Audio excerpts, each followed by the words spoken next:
So namaskar, everyone. Welcome to the India conference at Harvard, and welcome to this keynote event. For those of you who are joining us for the first time, the India conference is hosted by undergraduate and graduate students at Harvard University. We have a strong legacy of bringing together eminent leaders, distinguished thinkers and practitioners, and renowned experts across government, business, and civil society. With these distinguished participants, we serve as a forum for enlightening discussion and debate about the most crucial affairs facing India. The theme for this year's conference is India at 2030, a decade of transformation. No discussion about India at 2030 is complete without discussing India's industrialization and industrial and trade policies. And no discussion about India's industrial and trade policies is complete without the vision and insights of our distinguished keynote speaker today, Shri Piyush Goyal, Honorable Union Minister for Commerce and Industry, Textiles, and Consumer Affairs, Food and Public Distribution. Sir, on behalf of the entire India conference team, and also on behalf of our global audience, welcome to the India conference and welcome to Harvard. Also, sir, I must say hearty congratulations on finalizing the India-UAE Comprehensive Economic Partnership Agreement just day before yesterday. Incredible achievement on so many counts. I'm sure we will learn more about this FTA and your broader trade strategy during this session. This session is structured as follows. The Honorable Minister will first make his keynote address. I will then ask the Honorable Minister a few questions on industrial policy and trade policy, covering the areas of domestic markets, export markets, and the role of India-US relations. In the last 10 to 15 minutes of the session, the Honorable Minister will take questions from the audience. So audience members, please do use the Q&A function that you see on your screen to post your questions. You can also upvote each other's questions. The most upvoted questions will appear on the top of the list. And audience members, it is difficult to feel close and connected in this virtual environment, but please do actively engage with us throughout the session. You can do so by sharing your favorite quotes, insights, and moments on Twitter using the hashtag ICH2022. Sir, without any further ado, requesting you to kindly share your opening remarks. Thank you very much. Very good morning to all the friends who have joined for the Harvard India conference. In fact, I'm amazed you've kept it on a Sunday morning. It's not the best of times to invite students who are already stressed with a very hectic week of study to be, and a party on Saturday night, to be listening in onto a subject which of course for many Indians would be of great interest, the India at 2030, but also quite a challenge to have this program on a Sunday. But thank you very much. I'm delighted to be able to join the Harvard students, both I'm told from the Harvard Kennedy School and from the business school. And I hope all of you are doing well and are safe and healthy.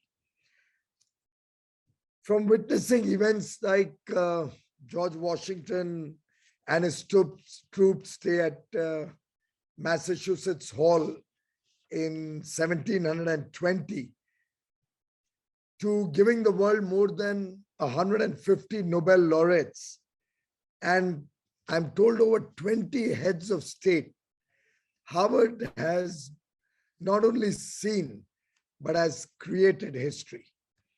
Life has come a full circle for me. I attended the Owners President Management Program, the OPM, in Harvard sometime in 2013, May 2013, and was looking forward to completing the program.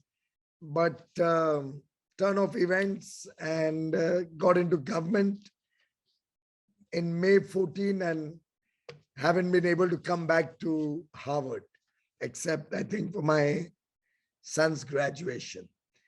But I've had a chance to address your students a couple of times before, and always enjoyable to experience the participation of the Harvard students. You must have all in your studies been taking a lot of interest about what's happening in COVID, but clearly I can see that things are changing. I don't know about the Harvard classes, but by and large, economic activity, education, everything has gone back to normal back home in India. And I do believe and hope that the typical 2-year cycle of a pandemic is coming to an end, and we'll see the world getting back to normalcy. India clearly is a country which converted the crisis of COVID into an opportunity. We experienced great difficulties during COVID, particularly the initial days when we went in for a very strict lockdown, followed by a very severe wave, the first wave, which while the numbers were not as high as the current, the last wave, clearly saw a lot more distress. But all through this 2-year period, India continued to convert this whole problem into newer ways of thinking, newer ways of doing business. And therefore, I can say with confidence that we see India in this decade, in the next 8 years, really moving forward at high speed, improving the quality of life for our people, bringing prosperity to a large number of people, and seeing the economy in India contribute both to the well-being of the Indian people as well as contributing to the world. Of course, we have contributed to Harvard also in significant measure, right from your earlier dean, Dr. Nitin Noria, and your current dean, Dr. Shrikant Datar at the Harvard Business School, both educated in my home city of Mumbai, and both illustrious faculty of Harvard, who I'm sure have trained hundreds and thousands of Indian boys and girls to become good management participants and contributed significantly to the success stories of many Indian business groups and families, many entrepreneurs, many startups. I think if one was to look at the way we plan the next decade or so, I think the central theme is Atmanirbhar Bharat. Atmanirbhar Bharat translates to a self-reliant India, but very often badly misunderstood by many people to be inward looking, to be closing the doors of India, or to be anti-imports in some sense. I think it's important that I articulate what we mean by Atmanirbhar Bharat. When we talk of Atmanirbhar Bharat, we are really looking at a self-confident India, an India that engages with the rest of the world from a position of strength, an India where we are not at all looking at only what we export, or we are looking at unleashing the true potential of India to the world, in the world markets, wherever we have the competitive strengths, or wherever on a comparative basis it makes sense to work with India, but at the same time looking to engage with the rest of the world for areas of their strength, bringing goods and services into India from other parts of the world where we believe they are more competitive, they have better technologies, they can help our economy to grow, help our entire economic ecosystem to prosper.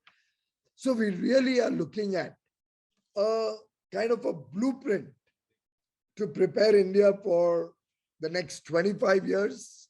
India, as you are all aware, is completing 75 years of independence. The next 25 years, as we go to an India at 100, are going to be the defining years for India. We have, over the last 75 years, built quite a base on which we believe it's time for India to really take off. And that's the Amrit Kal. The next 25 years until 2047, we believe, is an opportunity for all of us to contribute significantly to a much, much more prosperous India, caring India, a much more equitable India where every citizen gets the right opportunity to show his talent, to participate in economic growth, and really be a much better citizen, both for India and for the rest of the world. The Honorable Prime Minister Shri Narendra Modi has very rightly said, and I quote, "India is a bouquet of hope for the world." And I say that because what he meant was India's technology, India's talent, and our temperament bring hope to the world. Powered by the triple engine of exports, investment, and startups, the foundation has been set to become a global powerhouse.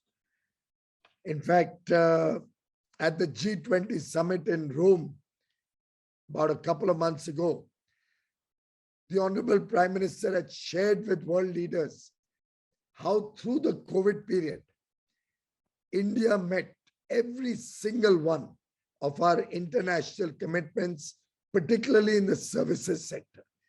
We are all aware that a number of supply chains or number of technology chains all over the world have India at the back end, or India also as an important element of the service chains that banks have, financial institutions, insurance companies, many software developers, many internet-based companies, many technology solution providers. They all have India in their entire chain. Through the COVID period, we in India met every single commitment. Not for a second did India let down any of our trading partners through the world. And I think that's something which has earned us the credibility of a trusted partner. The world today looks upon India as somebody who can be trusted in the most difficult times to fulfill their commitments. And there can be nothing more defining for India's future than the fact that this is a country which has transparency, which has talent, and which can be trusted. Today, in the digital world, for example, India is showing the world how to bring mass transformation using digital platforms, whether it's the UPI system on payment services, whether it's CoWIN app, which we used for our vaccination program in India, which, if I may venture to suggest, should make every Indian proud because it was far superior to anything seen anywhere else in the world, actually mapping every individual for the days on which he got vaccinated, sending him alerts to tell him or her that the next dose is due, and monitoring and recording every single individual who's got vaccinated, so that all those who are not vaccinated or didn't come in for the second dose can actually be followed up with and encouraged to complete the whole program. So it's been a great journey that has earned us the sobriquet of a trusted partner for the world. And in the government of India, we were committed to achieve this right from day one. The day the lockdown was announced, within minutes and hours, our teams got down to seeing what needs to be done. How do we take all the facilities into people's homes, bring broadband connectivity, move equipment, but do not let down anybody in the world, not allow any technology-based system to suffer because of the COVID-19 pandemic. Ladies and gentlemen, truly, that is what defines India. As we work, as we are committed to bring ease of doing business in India, we are equally committed to ease of living for our people. We believe in the maxim of maximum governance and minimum government. We believe government has to get out of business. Government has to get out of the lives of the common man and let entrepreneurship flourish. Let businesses run business, not government. And we are working relentlessly with that long-term vision. In fact, most recently, we launched the Pradhan Mantri, the PM Gati Shakti National Infrastructure Master Plan, something which is also a first of its kind. We've used geospatial mapping to bring all the available infrastructure and all the available geographical features of India on several maps, which in a way talk to each other through APIs, which we believe will help us plan India's needs and implementation of infrastructure in the future in a much more scientific and efficient manner. Similarly, we are right now engaged in preparing an open network for digital commerce, a new network which will enable different platforms to provide e-commerce services to the people of India, and will also in a way democratize or socialize e-commerce for small startups, for new entrepreneurs, for regional e-commerce platforms, for local e-commerce platforms, so that the mom and pop stores also can benefit from technology, from e-commerce. And we hope that we are able to save millions of livelihoods in these mom and pop stores and not allow what happened in Europe or America to happen in India. In a way, the policies of the last 7 years, I believe, have created the foundation for the next 25 years when India at 100 in 2047 is being celebrated. We've addressed a number of concerns that the world had, that Indian businesses had, concerns around irregular banking, concerns around the strength of our banking systems. We are moving towards a corruption-free India, something that is a dream of every Harvard student, I'm very sure. We have developed the foundation for an economy which we hope will continue to be the world's fastest growing large economy for years over the next 2 or 3 decades. Our exports today at $400 billion on goods and about $240 billion on services are the highest ever in the history of India. We've never seen this kind of export ever in the history of India. And we hope to continue to grow and participate in a much bigger way in world markets, for which our focus is on quality, scale, and productivity. We believe that that is what was lacking in India. The real focus and thrust on quality, global manufacturing scale, and of course, better productivity levels. Our startup ecosystem is doing us proud, with over 80 unicorns currently and over 60,000 startups which are registered. There may be many more which don't even come into the formal ecosystem. Foreign direct investment has been breaking records for the last 6 years in a row. And let's hope the current year will also be a record foreign direct investment coming into India. We've now prepared a national single window for all approvals. It's of course a beta version that's been launched. It's undergoing extensive testing by the stakeholders, by business, whom we are encouraging to use it and tell us how it could be better. But in the next few months, I hope that India will have truly an empowered national single window, which will make it very easy and seamless to get all formal approvals required at the government, at the central or state level, and make it easier to start and run or even close down a business. The conversation around free trade agreements was also initiated in the opening remarks.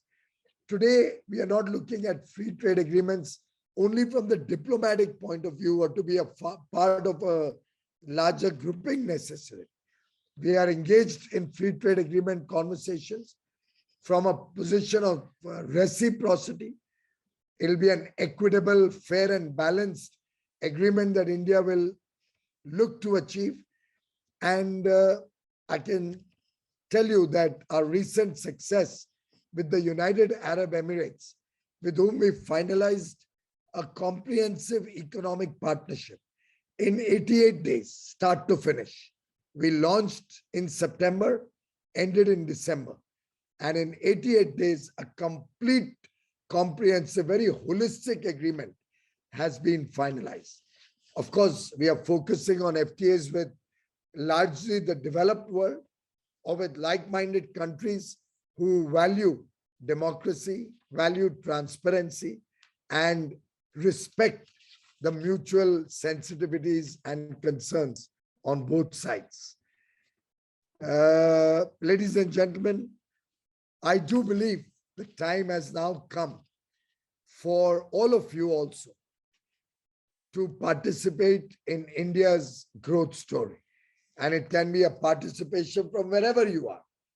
It could be your ideas, you could be pools of ideation or new ways of working, or give us suggestions on what's happening around the world and how India can benefit from a fresh thinking on a variety of subjects.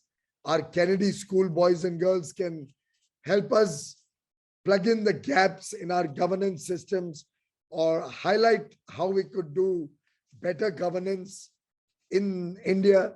Our business school students could certainly contribute to making our business ecosystem more investor friendly, more entrepreneur friendly.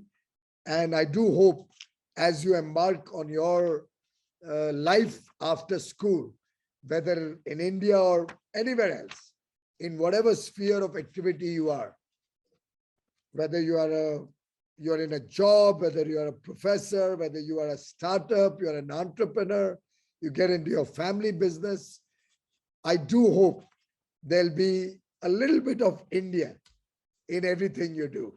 And I do hope you'll be able to contribute to a better future for every Indian.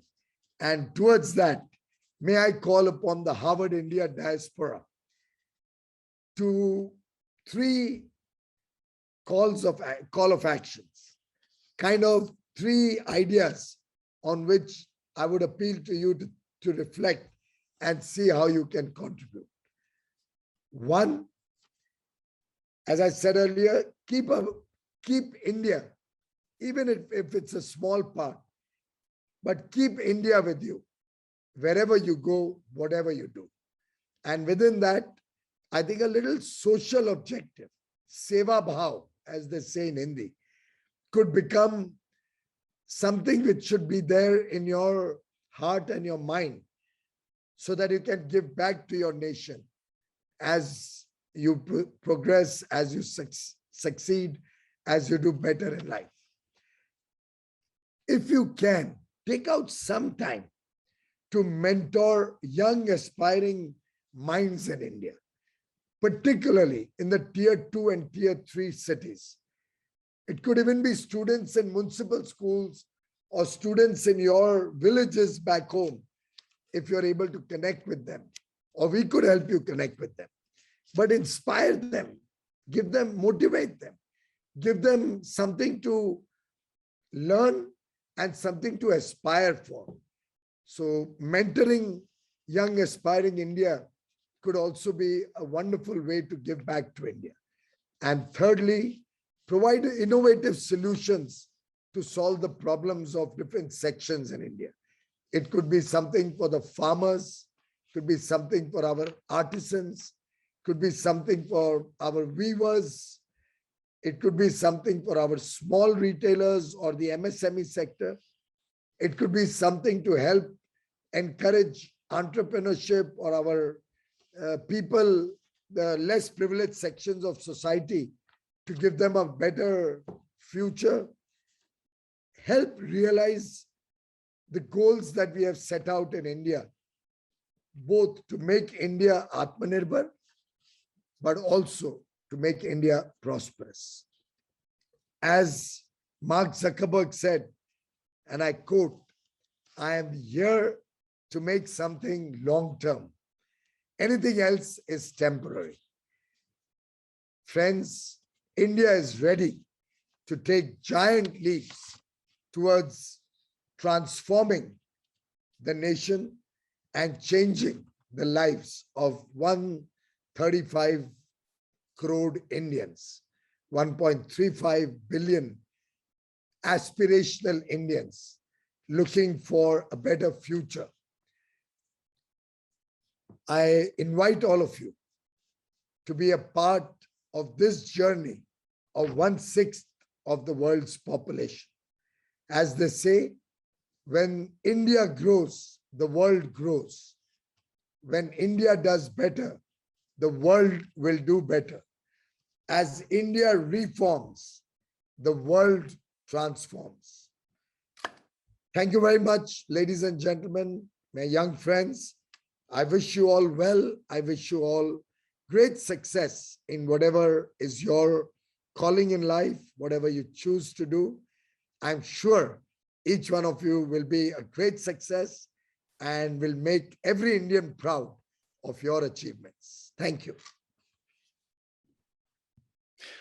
Sir, heartfelt thanks for inspiring us, really. The 3 areas of calls to action are some things we'll keep with us: keeping India in our hearts, being mentors, and providing innovative solutions. And you are inspiring us to be part of our country's growth story to the best of our abilities. So thank you for that. So you've covered so much wonderful ground during your opening remarks. Atmanirbhar Bharat, Amrit Kal, transparency, talent, and trust. Sir, I'd love to ask you a few questions, starting with Atmanirbhar Bharat, excuse me. You've outlined a range of initiatives, both aimed at helping domestic businesses, and as you said, government getting out of the way of businesses and entrepreneurs, and looking at export markets and global markets. Yet in some circles, there's this impression that this government is getting back towards protectionism and import substitution and all that, citing things like higher import duties for certain products. So what's your response to those concerns? Good question, my friend. I think the figures speak for themselves. As I said, we will cross $400 billion of merchandise exports this year. But by the way, our imports also are at an all-time high. And we welcome it, because I think you get technology, you get capital equipment, you get intermediate products which help us to manufacture or serve both Indian needs and international needs. So per se, we are not against imports. In fact, when the imports go up, it encourages the private sector to invest. It actually sets in motion the investment cycle, because that means there is a demand for goods and services.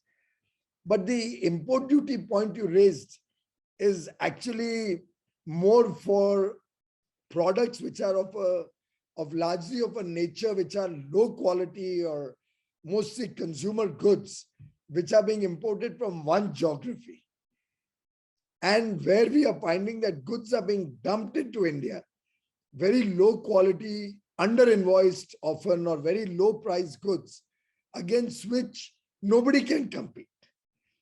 So really our target is not high tech or good products or quality products. And if one was to assess the products where duties have gone up, you'll find they'll mostly be products which are of a nature where India has competitive strengths. We could actually produce very well in India if there was a level playing field. So if you saw in my remarks, I think I did mention that we are looking at engaging more with countries with values of democracy, transparent business systems, open economies where data is available for all. I remember when RCEP negotiations were going on in Bangkok, and I actually came in only towards the end. I became Commerce Minister in June 19, and the final decision was to be taken on 4th of November. So I had only 5 months to really understand what's happening and take a call, or let's say, advise the Honorable Prime Minister and the government what needs to be done. But I realized that it was an agreement amongst unequals. And when we would talk about data sharing, we would hit a stone wall. I'll give you a small example. There are products that come into India where the import price is even lower than the raw material cost. And I'm sure the same would be for America or Europe. They're getting a lot of goods from certain countries that the raw material costs in America or Europe would be more than the finished product. Now, for so many years, maybe Europeans and Americans felt it was great that they were getting cheap goods for their economy. Now, even they are realizing the effect and impact of this on their people, on jobs in their country, on their overdependence on such supply chains which are unreliable. So, to my mind, I think India has learned its lessons and we are trying to balance it out. And therefore, the free trade agreements play a very important role going forward in our journey to integrate with the world and with honest supply chains. Therefore, we are in dialogue with Australia, Canada, EU, UK, Israel. Very soon we'll launch GCC countries. The US, of course, has taken a decision not to do any other new free trade agreement. Now, that's a call that the US has taken. It's not about whether they want to do a deal with India or no. They've taken a call at the macro level. However, my counterpart and I are in dialogue to see how at least we can look at other ways beyond an FTA, better market access, more engagement on investments, maybe identified products where we could support each other. So we are working together on many things. Great, sir. Thank you for that. And I do want to ask you a bit more about FTAs, about India-US relations. But before that, I did want to ask about, you mentioned a number of initiatives to help Indian companies increase their global footprint. So there's the focus on domestic markets. There's also, as you put it, taking India to the world where we have competitive advantages and welcoming the world to India in areas of mutual benefit. You put it really well. So could you mentioned PM Gati Shakti, for instance, you mentioned PLI scheme. Could you tell us a bit more about these initiatives that are aimed at really making India a manufacturing powerhouse in the world? PM Gati Shakti is something which even about 45 minutes back, I was explaining to somebody whom I was meeting. It's truly a transformational initiative. In fact, the Prime Minister has been trying to get this done for many years. And the whole system could not really understand the strength of PM Gati Shakti until we really had to drill it down to every level. It's a very, very simple and elementary thought process, but an extremely complex technology which we have developed, which is a part of the PM Gati Shakti. The best way to explain PM Gati Shakti is probably through an example. PM Gati Shakti is basically maps, or let's say layers of information, which are geospatial maps or geospatial data being put down on a map, and a series of maps or series of layers which is a part of one platform or a part of one network, and they talk to each other through APIs. So to give you an example, there would be a map of all the forest lands in the country. That's one layer. There's a map of all the rivers of the country, another layer. A map of all the wildlife sanctuaries in the country, a third layer. Like that, we've already developed about 360 plus layers of different data. For example, right now there's a mapping going on of all the testing facilities all over the country and what tests are available in which part of the country. The idea behind this is that suppose I was to make a plan for a railway line. How do we do it now? We prepare the alignment of the railway line, the route in our office on spreadsheets or on maps. Then a survey, a physical survey is carried out to see whether that's the most ideal route, whether there are no impediments on the route or what happens, whether it's the most efficient way to implement it. That survey at times on a long route could take 2 years, 3 years, 4 years. And despite our best efforts, since it's physical, very often we still goof up. Now, if I was to run this alignment through these various geospatial layers, right, put the alignment into this PM Gati Shakti module, what would happen is the alignment we are thinking, should it be passing through a wildlife sanctuary? I would be able to see it on that PM Gati Shakti because that alignment will run through all the wildlife sanctuaries and anything coming on the way will kind of guide me that may be a good idea to skirt it, to reroute it a little bit so that I'm not stuck in a wildlife sanctuary on the way. And getting a wildlife sanctuary permission to have a railway train passing through it is a nightmare. And we have several projects all over the country, roads, highways, railways, where projects are stuck because of a wildlife or a forest or a large river, which was not anticipated to cost as much coming on the way. Now, river has certain areas which it's very wide, certain areas where it's very narrow. A little realignment can actually save you millions of dollars if we realign the route a little bit and go to the narrow end of the river where we could have a small bridge rather than a long, expensive bridge. So all projects can be first planned better, faster, and then monitored more efficiently using the PM Gati Shakti. So as I said, I'm doing testing facilities. Why am I mapping out all the testing facilities?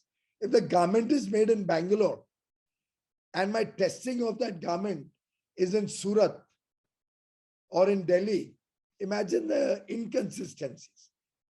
Or if the grapes are grown in Nasik and the grapes testing by food FSSAI is not in this region, Mumbai, Nasik region, but is let's say in Telangana.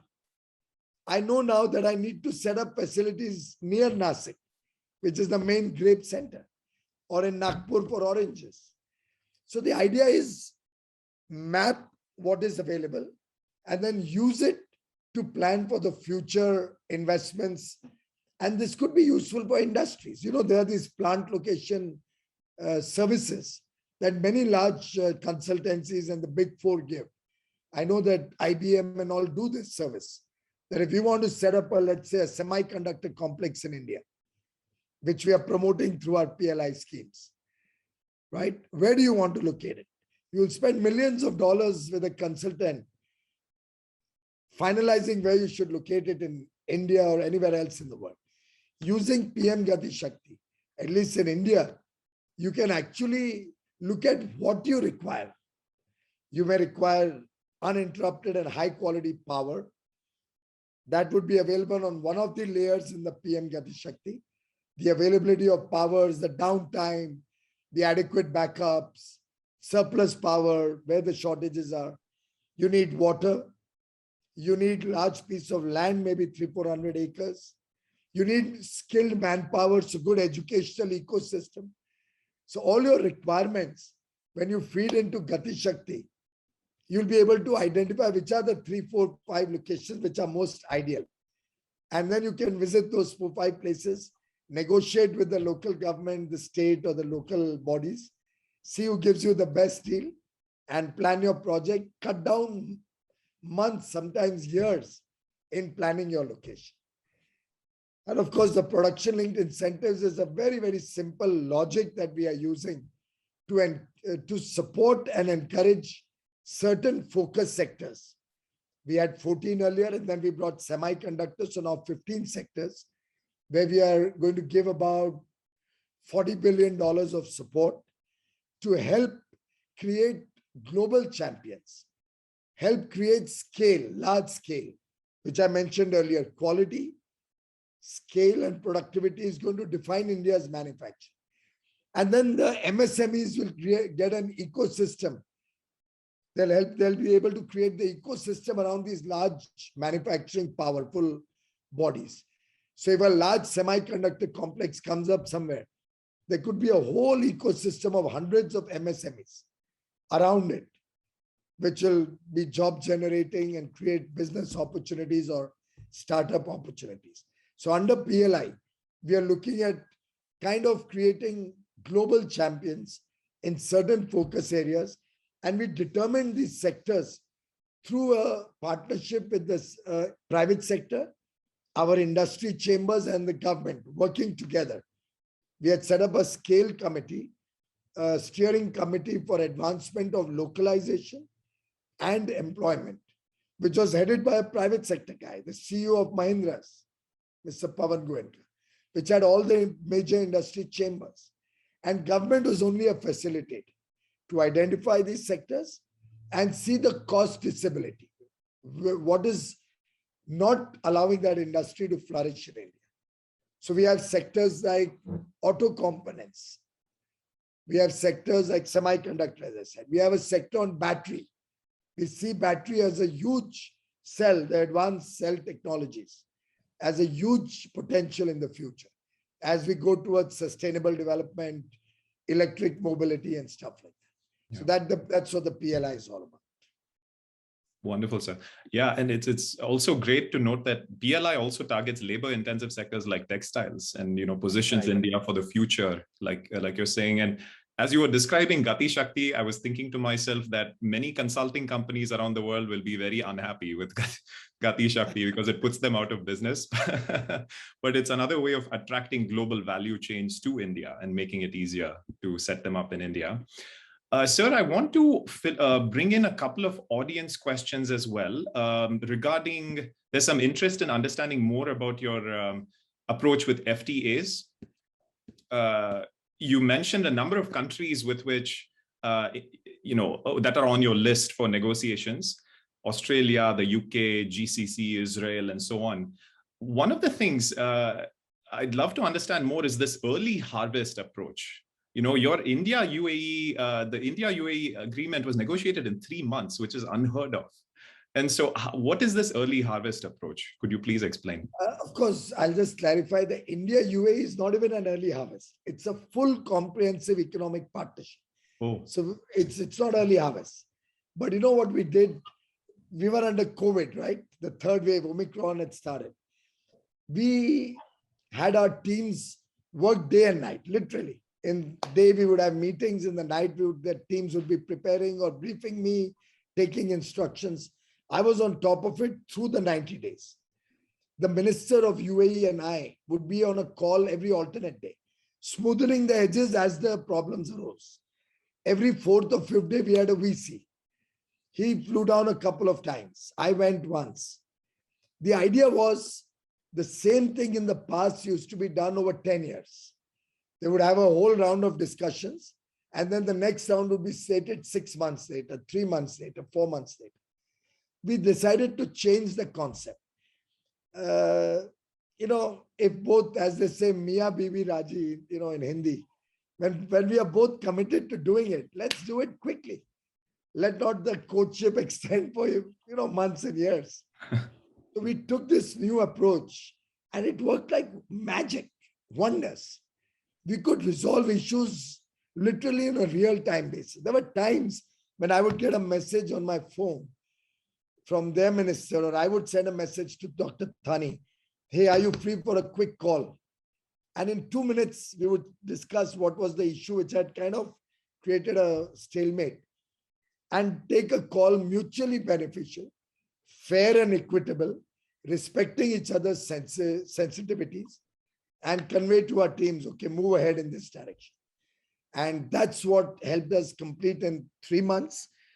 With Australia also, we are almost on that speed. Actually, Australia would have been over by December, but for the travel restrictions being pretty large and the time difference. You know, they're up and about while we are sleeping, and they are down into bed when our working hours are there. It's a 5.5 hour time gap, and they are ahead of us. So I think, but for that, we could have actually done this even faster. Even then, there are times where either their teams are up till 2 in the night, or our teams are up at 6 in the morning, accommodating each other so that we can move things. And even on Monday, we have a next round with the minister. I'm talking to the minister on VC on Monday afternoon. So we are committed, and we are trying to complete it in the next 3 weeks. That's the, and when you set very ambitious targets, very, very tight timelines, then things happen. You know, you literally are forcing your hand on things to happen. And by the way, even in UAE, we had extensive stakeholder consultations. We had extensive interministerial consultations on both sides, which we would do in the rest of the time, other than our negotiations. So we have a complete buy-in of every industry, even those who are affected by the sectors where I've opened up to UAE imports. We have a complete buy-in, logical understanding. And I've been explaining to Indian industry, there is not a one-way traffic. You can't say, I want to do an FTA. I want access in that market. But hey, don't let those goods come to India. Protect me. Having said that, when I talk to my counterparts and I say, look, you got a $50,000 per capita income. I'm at $2,000. Respect the sensitivity of this stark difference. Your farmers have 1,000, 2,000 acres each. My farmers have 2 acres, 3 acres, 5 acres. It's an unfair competition. So respect that. Good part is the world, at least that's why I said we are talking to countries which share values of democracy, fair play, are looking for equitable agreements, where there's the rule of law, there's trust between the two countries and our leaders and our people. And I can add, who respect each other's sensitivities. So with that open mind, when we are talking, we're able to really come up with the outstanding results. Early harvest is a concept that, frankly, India initiated. You know, I was studying all the WTO laws, and maybe out of habit, I like to read a lot about, you know, where we can look at something which gives you results faster. I'm always looking for faster results. And while studying the WTO laws, I realized that there is a concept, there's a Article 14, I think, under GATS, which allows countries which are committed to a full agreement, a holistic, comprehensive agreement, free trade agreement, to do an early harvest. So you don't wait for the complete agreement, but agree on a certain set of items, goods, services, or other items, and announce your commitment to do a full agreement within a defined time frame. So I caught on to that. I promise it was difficult to convince world leaders, very difficult to convince the bureaucracy in any country. They were aghast at the idea when I said it first to Canada, to Australia, to the UK. Today, all have come around. So UK is talking early harvest. Australia is talking early harvest. We're concluding, actually. The Canadian minister is going to be here 10th, 11th of March. So far we were discussing a comprehensive partnership, but we realized it'll take a lot of time. The idea behind early harvest is there are many low-hanging fruits, many things where we complement each other. We are not in competition. Many things we can agree faster. and many things which will need a lot of negotiation, which are sensitive. So let's grab the low-hanging fruits so that the benefits of the agreement start being felt on the ground, which will encourage other people also to be more open in engaging for the final agreement. So that's the idea behind the early harvest. Amazing. I think it sounds more and more like you run your vast portfolio of ministries like a well-oiled private sector enterprise. I mean, and that's meant as a compliment. But by the way, if I may share, the Commerce Ministry today is what it was 70 years ago, 75 years ago now. And incidentally, my party's founder was the first Commerce Minister of India under the Nehru government, Dr. Shama Prasad Mukherjee. mm-hmm. He founded the Jansangh, which is now the BJP. He was the Commerce Minister and Industry Minister in the Nehru government when we got independence. So right now we have engaged BCG through a transparent process where everybody was welcome to participate. But BCG showed the most promise, and they're on a paid engagement, and they are rewriting the entire Commerce Ministry based on this experience I've had of the last 2.5 years as Commerce Minister. So we are rewriting the entire working of the ministry. We call it the future of commerce. And only 2 days back, they gave me the first cut presentation and an absolutely brilliant presentation. So the whole commerce department is going to rewrite its rules of business in the coming few months. Wow. Wow. Looking forward to hearing more, sir, in the coming months. Sir, I want to be respectful of your time.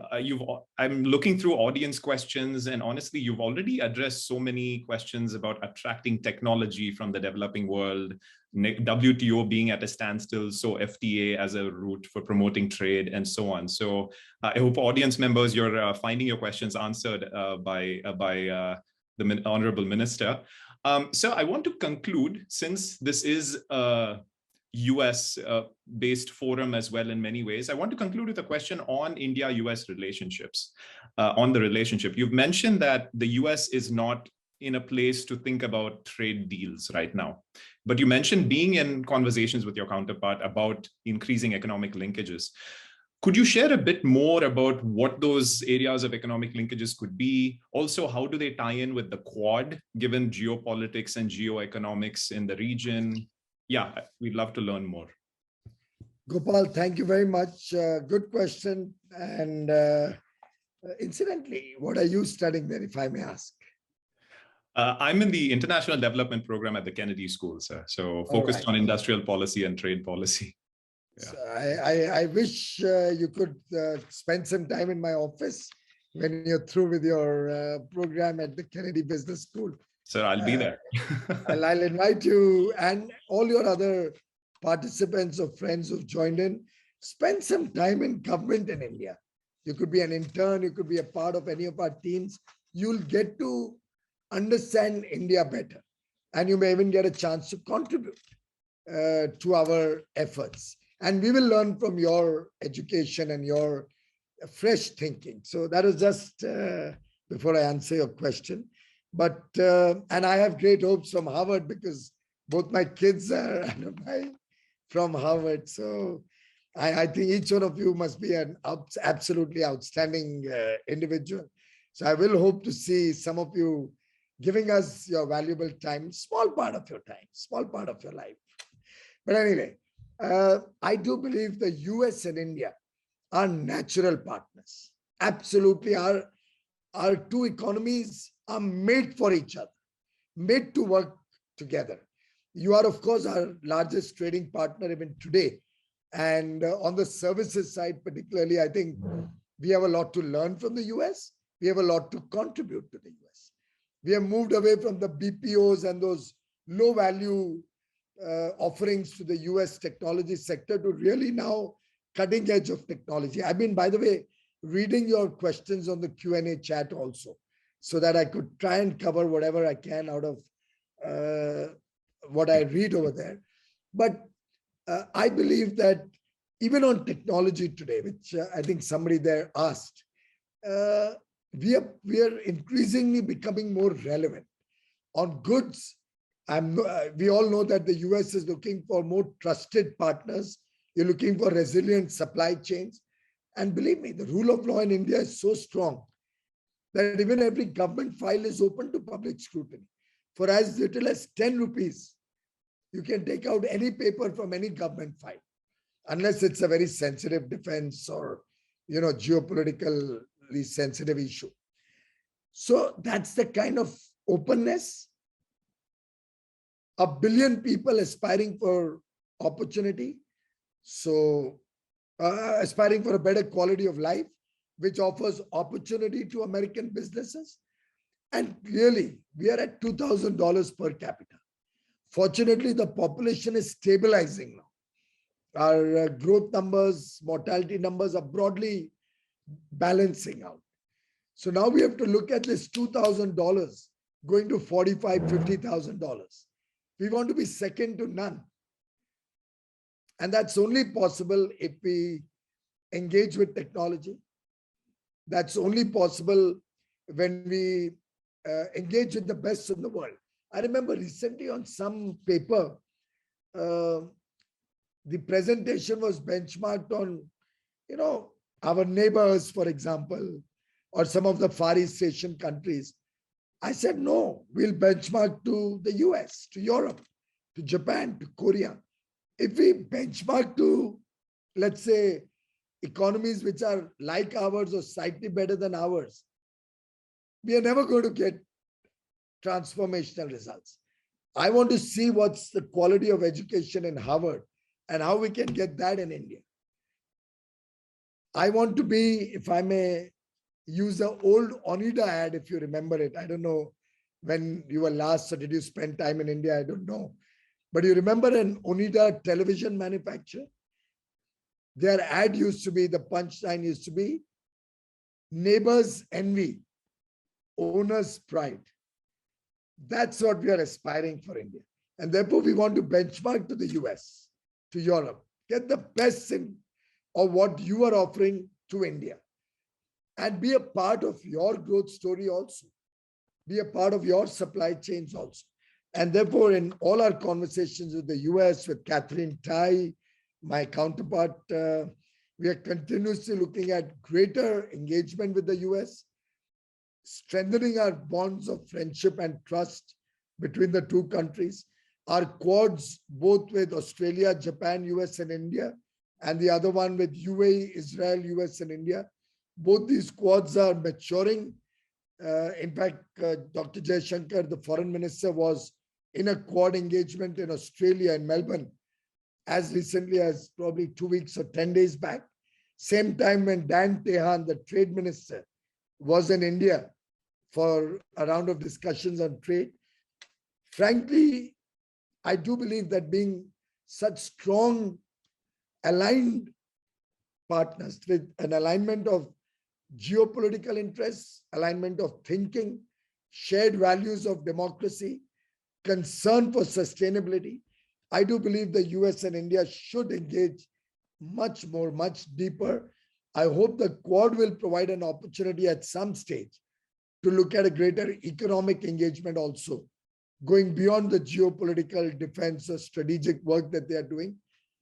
I'm an optimist, and I'm sure the US and India going forward will both become two pillars on which the world will prosper. Thank you, sir.